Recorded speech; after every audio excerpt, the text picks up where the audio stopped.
बताएं कि सऊदी अरब के अंदर रमज़ानुल मुबारक के चांद के हवाले से ये अहम खबर है। जिन नाजरीन ने अभी ज्वाइन किया है, आपको बताएं कि सऊदी अरब में चांद नज़र आ गया है रमज़ानुल मुबारक 1445 हिजरी का। और अब से ज़रा देर पहले ये अहम खबर सामने आई है।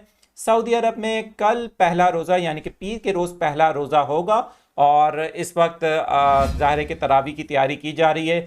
बहुत इब्तदाई खबर है ये, इसकी मज़ीद डिटेल्स भी हमारे पास आ रही हैं। जैसा कि सऊदी सुप्रीम कोर्ट की जानिब से ये अनाउंसमेंट की गई थी कि अवाम मुख्तलिफ इलाकों में चांद देखें और जैसे ही चांद नज़र आ जाए तो उसके हवाले से जो मकामी जो सुप्रीम कोर्ट है या फिर डिफरेंट जो इदारे हैं, ब्रांचेस हैं, वहाँ पर किसी भी तरह से इतला दें। और अब जो अपडेट सामने आ रही है, चांद नज़र आ गया है। सऊदी अरब में कल पहला रोज़ा होगा पीर के रोज़। पाकिस्तान में पीर की शाम को रुयत हिलाल कमेटी का पेशावर में इजलास होने जा रहा है, मौलाना अब्दुल खबीर आज़ाद की सरबराही में। और आपको ये भी बताएं कि इस इजलास को पेशावर में मुनक्किद किया जाएगा।